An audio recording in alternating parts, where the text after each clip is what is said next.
Hello, my name is Jessie and today I'm going to be doing the breakfast tag from Kathy Tryhart's channel. Sorry if I'm pronouncing that wrong, but I saw her post it yesterday and it looked really fun. So now I'm going to do it. So the first breakfast item on the list is coffee or tea. I usually drink tea. Just a little fact about me. I don't drink hot coffee, it's gross. I like cold coffee. Anyway, so something with coffee or tea. It's something that's hot but not scalding. And I picked something that's a little closer to scalding, I feel like. But I don't feel like it is scalding. I feel like it's edging there. Anyway, I picked Red, White, and Royal Blue by mcquiston. And I picked this book because it's a new adult book. And it's very steamy. It's about the first son of the United States and the Prince of Wales hating each other, and then they accidentally end up falling in love with each other after they have to pretend to be friends. So it's an enemies to fake friends to real lovers story, and it's great. I highly recommend. It's so cute. It makes me emotional because see, there's a lot of sex that happens in the book that's described to an extent, but also, see, I don't know where to sit. I don't know where to put my face right now.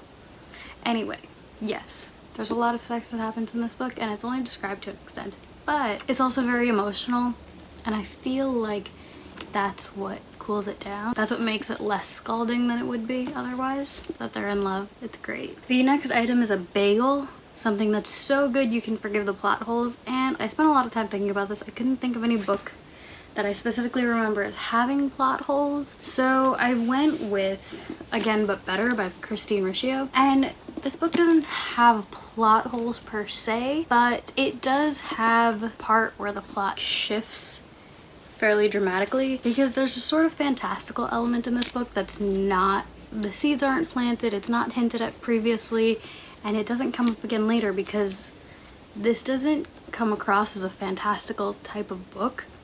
It comes across as just young adult fiction, like contemporary fiction. It doesn't seem like there's anything magical or anything like that. So just that one fantastical element was kind of weird, but it worked for what the story was, and I enjoyed this book, so I would recommend it. The next one is cereal, something that's best consumed quickly because cereal gets soggy after a while. And I picked Sex Criminals by Matt Fraction and Chip Zdarsky, who also wrote some of the first Jughead comics. I picked this just because it is a quick read, but also I think it's good if you read all the issues in succession. I think there are definitely at least 5 out so far. I know that. I don't know what's happened to this comic recently. I haven't been up to date. I'm not up to date. But I feel like with comics and graphic novels in general, they're all best consumed quickly because they're fast reads, and if you wait too long between them, especially when you read trade paperbacks, so it's like 5 issues here and then 5 issues here and then 5 issues here, I personally tend to forget what happens, and I'm reading it and I'm like, wait, what's going on? I don't know why we're here. I don't know what happened before. That's my logic and why this is something best consumed quickly. Oh, should I have told you what Sex Criminals is about? I forgot to talk about it. It's been a while since I read Sex Criminals, and I don't remember which issue I stopped reading it. I think it was either 2 or 3, I don't know. But I definitely read the first one, and I remember the first one. So the premise of Sex Criminals, Susie, she's a librarian, and she's trying to raise money to keep her library from closing. And John, I don't remember how he and Susie meet exactly. I think they meet at a fundraiser she's having for the library. But they meet and they start hooking up, and they realize that they both have this superpower where when they have an orgasm, time freezes except for them, so they can kind of just go about their day, but no time passes. So they decide to use that power to try to save Susie's library. That's what happens in the first book. I don't remember what happens after that. The next item on the list is Toast, which is something that gets a little dark. And for that I picked The Love and Lies of Rukhsana Ali by Sabina, which is absolutely one of my favorite books in the entire world. It's so good and so emotional, and so I would say while this book does have a pretty happy ending, it definitely gets dark and heavy in the middle. So this book is about a young woman whose name is Rukhsana Ali. She's a Muslim girl living in America, and she has a girlfriend that her parents don't know about. She's afraid to tell them because she is afraid of their reaction, rightfully so, because when her parents do find out, they do not take it well at all, and they end up sending her to Bangladesh. I'm trying to say stuff about the book without giving away what the big stuff. So yeah, that's all I'm gonna say. It gets pretty dark in there. The next item on the list is oatmeal, which is something that makes you feel warm, and something that I remember absolutely adoring that made me feel super warm and super happy inside is Pumpkinheads by Rowell and Erin Hicks, which came out last year, I think, or 2 years ago, I don't remember. Pumpkinheads is about these two best friends who work at a pumpkin patch. It's their last year working at the pumpkin patch before they go to college, and on the last night, this young man, Josiah's goal is to finally talk to this girl that he's had the biggest crush on for years and years and years, every time they come to the pumpkin patch.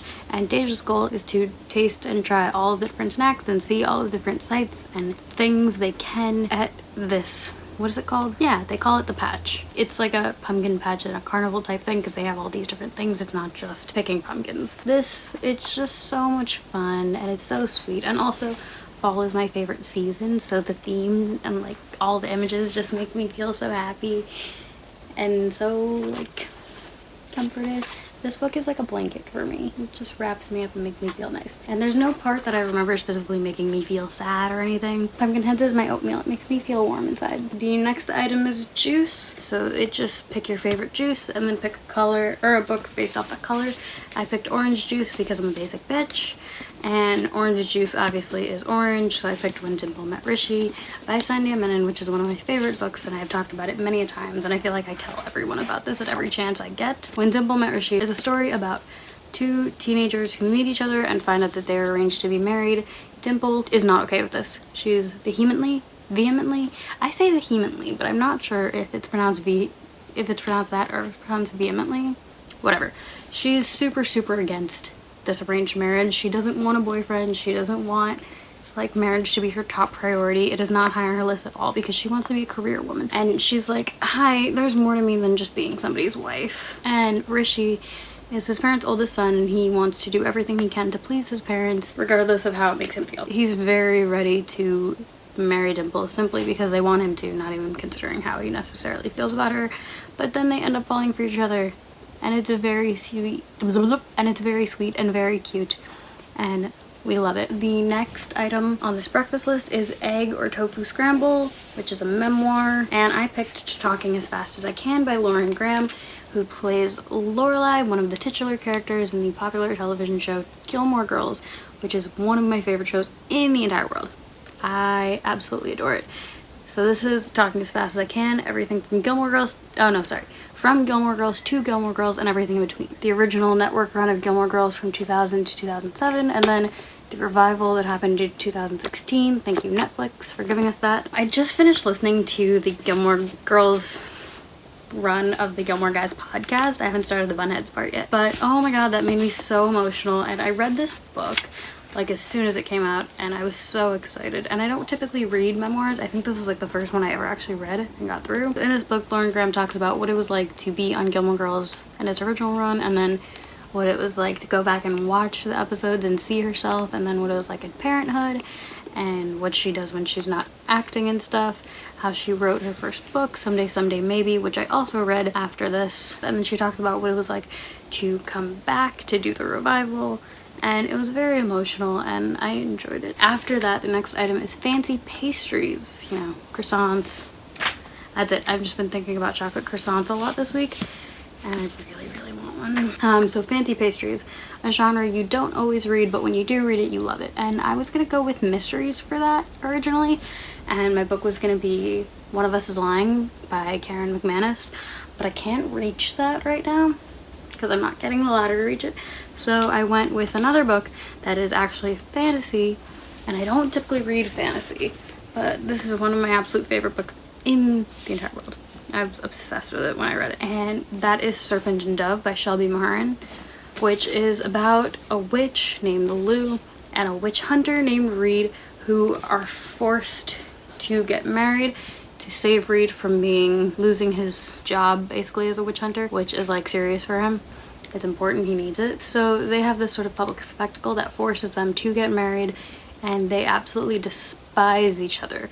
And then they start to fall for each other, which is great. This is just straight up enemies to lovers. It's like red, white, and royal blue. It's enemies to fake lovers to real lovers. That's one of my favorite tropes, enemies to lovers. The next item on this list is a mimosa. So we're edging into brunch territory. So what is a book that you are looking forward to reading? I'm looking forward to reading Mad, Bad, and Dangerous to Know by Samira Ahmed. This is her third book. I've read her first two books, which are Love, Hate, and Other Filters and Internment. And while both very different, I enjoy them very much.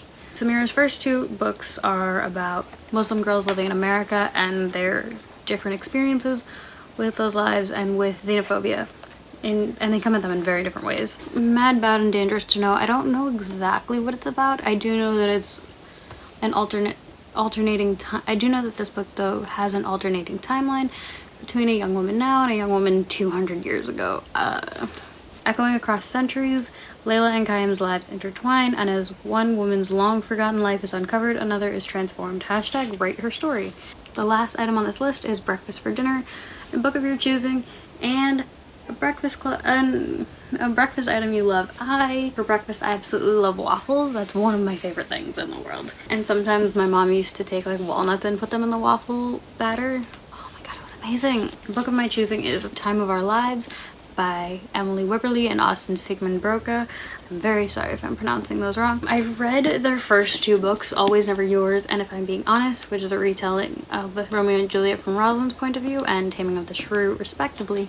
And I thought they were both so much fun, so I was really, really excited for Time of Our Lives, and I also just really like the cover. I think it's so pretty. I don't know if this is a retelling or what this is a retelling of. I would assume it is because their past two stories have focused on Shakespeare. His stories have been a fairly major player in the novel. Plays, sorry. And also, it's Shakespeare's birth month right now. We're in April.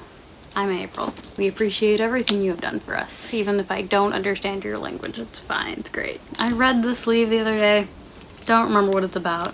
I'm assuming that Fitz Holton and Juniper Ramirez are gonna fall in love.